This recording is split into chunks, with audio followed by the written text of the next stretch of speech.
नमस्कार विद्यार्थियों। आज हम जो कविता करने जा रहे हैं उसका नाम है हम दीवानों की क्या हस्ती। इस कविता के कवि हैं श्री भगवती चरण वर्मा और बड़ी ही सुंदर कविता है ये। तो पहले तो कविता के शीर्षक को समझ लेते हैं। हम दीवानों की क्या हस्ती। दीवानों का पहले अर्थ समझते हैं। दीवानों का अर्थ है, ऐसे अगर आप किसी डिक्शनरी में देखेंगे या शब्दकोश में देखेंगे तो आपको मिलेगा कि पागल। दीवाना मतलब पागल है, जो अपनी धुन में चला हुआ है। तो पागल का मतलब वैसा वाला पागल नहीं जो बिल्कुल ऐसे पागल हम कहते हैं कि मानसिक तौर पे ठीक ना हो। यहाँ पे जो अपनी धुन में पागल है, जो अपनी तरफ से पूरा समर्पित है दुनिया के प्रति, दुनियादारी के प्रति नहीं। ये फ़र्क है, ये अंतर है। भौतिक वस्तुओं के प्रति, धन के प्रति समर्पित नहीं है ऐसा व्यक्ति जो दीवाना है। वो दुनिया के प्रति, दुनिया के लोगों के प्रति समर्पित है। वो अपना प्रेम दुनिया में फैलाता चला जा रहा है, आगे बढ़ता चला जा रहा है, अपने धुन में, अपनी फ़कीरी में चलता चला जा रहा है। तो ऐसे लोग जो हैं वो दीवाने। तो दीवाना ऐसा जो व्यक्ति है, जो कभी खुद को भी दीवाना समझ रहा है कि मैं ऐसा ही हूँ अपनी धुन में लगा हुआ। तो वो कह रहा है कि हम दीवानों की, हम जैसे लोगों की, अपनी धुन में मस्त घूमने वाले लोगों की क्या हस्ती, क्या जीवन है। ठीक है।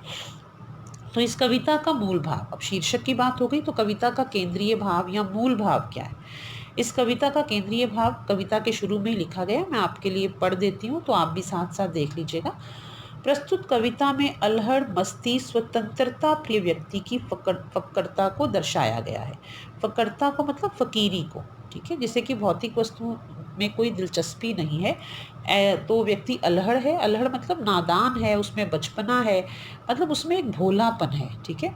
और मस्ती है, और वो स्वतंत्रता उसको अपनी बहुत प्यारी है। आज़ाद घूमना चाहता है, किसी बंधन में नहीं बंधना चाहता वो। तो ऐसे व्यक्ति को दर्शाया गया है, और जो घर संसार और अपना पराया भूलकर आगे बढ़ता जाता है। उसे अपने घर संसार से भी कोई मोह नहीं है। ऐसा क्यों है? क्योंकि उसके लिए तो वो पूरे संसार को ही अपना घर समझता है। ठीक है। ऐसा हमारे हमारे जो शास्त्रों में कहा भी गया है। हमारी जो सभ्यता है, हमारी जो संस्कृति है, उसमें कहा गया है, उदार चरिता नाम तो वसुधैव कुटुंबकम। उदार चरित्र वालों के लिए तो ये पूरी वसुधा ही, ये पूरी धरती ही कुटुंब के समान या परिवार के समान होती है। तो ये जो दीवाने व्यक्ति हैं, अपनी धुन में लगे हुए व्यक्ति, उनके मन ही उनका ऐसा होता है, उनके मन की इच्छा ही ऐसी होती है। उनको सभी लोग एक जैसे लगते हैं, अपना पराया कुछ उनको नहीं लगता। अपने भी अपने अपनों से भी वो बहुत ज़्यादा मोह नहीं करते, और परायों से भी वो प्यार करते हैं। सभी एक जैसे हैं मतलब उनकी नज़र में। और वह इस दुनिया को अपना निस्वार्थ प्यार देते हैं, मतलब बिना किसी मतलब के। निस्वार्थ मतलब बिना किसी मतलब के इस दुनिया को अपना प्यार देते हैं, और जग से उसी प्रकार के। लेकिन साथ में एक आशा उनके मन में ज़रूर रहती है कहीं ना कहीं, कि ये संसार भी उन्हें उसी प्रकार का निस्वार्थ प्रेम दे, उसी प्रकार का बिना किसी मतलब का प्यार उन्हें संसार से भी मिले। ऐसी एक इच्छा उनके मन में भी रहती है। लेकिन माया मोह में लिप्त यह संसार अपने में ही मग्न है। लेकिन माया मोह में डूबा ये संसार अपने में ही मग्न है, अपने में मस्त है। और जो ये व्यक्ति है दीवाना, उसकी मन की इच्छा को समझ नहीं पाता। जो दीवाना व्यक्ति है, जब उनके बीच में आता है, उन्हें खुशियाँ देता है, उस खुशियों को तो वो ग्रहण करते हैं, खुश भी होते हैं।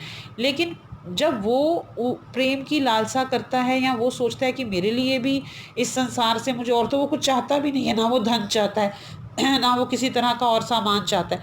तो उसकी जो प्रेम पाने की लालसा है, उसको ये संसार समझ नहीं पाता। तो कविता शुरू करते हैं। हम दीवानों की क्या हस्ती। हम दीवानों की, हम अपने धुन में चलने वाले लोगों की का जीवन भी क्या जीवन है। हस्ती मतलब जीवन भी क्या जीवन है। आज यहाँ कल वहाँ चले। आज यहाँ हैं मतलब किसी एक जगह पर हैं, कल वहाँ चले, कल किसी और जगह पर हैं। मतलब आज कहीं है तो कल कहीं और हैं। हम एक जगह टिककर कहीं भी नहीं रहते हैं। मस्ती का आलम साथ चला, हम धूल उड़ाते जहाँ चले। लेकिन हम जहाँ भी धूल उड़ाते, यानी अपनी मस्ती में घूमते फिरते, गाते बजाते चलते हैं, जहाँ जिस तरफ को भी, वहाँ एक मस्ती का माहौल हमारे साथ चलता है। क्यों क्यों चलता है मस्ती का माहौल? क्योंकि ऐसे जो व्यक्ति होते हैं वो बहुत सकारात्मक होते हैं। सकारात्मक ऊर्जा उनके अंदर होती है, पॉजिटिव एनर्जी होती है, और इसलिए वो जहाँ जाते हैं वहाँ ही खुशी और मस्ती का माहौल पैदा हो जाता है। आए बनकर उल्लास कभी, आंसू बनकर बह चले अभी। और जहाँ ये जाते हैं, जैसे ऐसा नहीं है कि ऐसे लोग बिल्कुल फ़कीर होते हैं का मतलब ये है कि भिखारी हैं, मतलब ये है किसी भी व्यवसाय में हो सकते हैं ऐसे लोग, अध्यापक हो सकते हैं, डॉक्टर हो सकते हैं, समाज सेवी, सामाजिक कार्यकर्ता हो सकते हैं, लेकिन उनका उद्देश्य जो है वो अपने व्यवसाय द्वारा लोगों को सुख देना होता है, लोगों के काम आना होता है, धन ग्रहण करना उनका मुख्य उद्देश्य नहीं होता।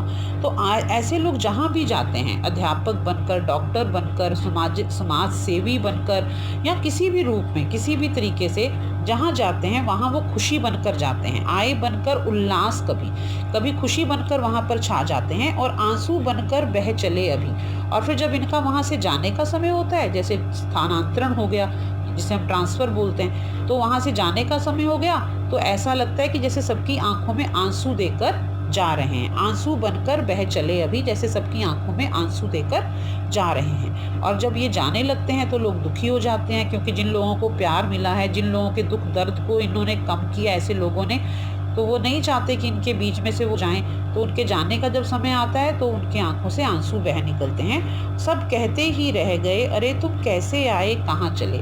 और सब कहते ही रह जाते हैं कि अरे तुम कैसे आए थे, कहाँ से आए थे, हमें तो पता भी नहीं था कि ऐसा व्यक्ति हमारे जीवन में आएगा, और अब तुम जा रहे हो, अब तुम कहाँ जा रहे हो। ठीक है, तो जो दीवाने हैं वो, उनके लिए तो ये जगह भी वैसी, आगे जहाँ जाएंगे वो जगह भी वैसी।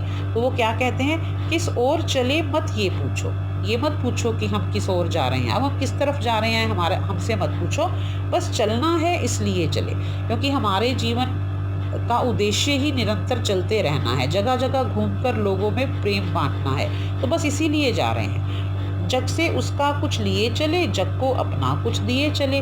और जहाँ से भी हम जाते हैं वहाँ हम अपना प्रेम देकर तो जाते हैं, लेकिन वहाँ से हम कुछ ग्रहण भी करते हैं। दीवाने जो लोग हैं वो वहाँ से, उस जगह से क्या ग्रहण करते हैं, जो भी शिक्षा वहाँ के लोगों द्वारा उन्हें प्राप्त होती है। हर जगह अलग अलग तरह के लोग होते हैं, तो वहाँ के संस्कार, वहाँ के रीति रिवाज, वहाँ के बारे में सारी जानकारी वो ग्रहण करते हैं, और वहाँ अपना प्रेम, अपना समर्पण भाव, अपना जो भी निश्चल भाव से जो भी सेवा वो करके जाते हैं वो उनको देकर जाते हैं। तो जग से उसका कुछ लिए चले, मतलब इस संसार में जहाँ भी वो जाते हैं उनसे कुछ लेकर भी जाते हैं, ग्रहण भी करते हैं, और जग को अपना कुछ दिए चले, और जग को अपना कुछ देकर भी जाते हैं, प्रेम, समर्पण और अपनी उदारता ये देकर भी जाते हैं। तो यहाँ तक आज हम कविता करते हैं, और इसके आगे की कविता हम अगली बार करेंगे।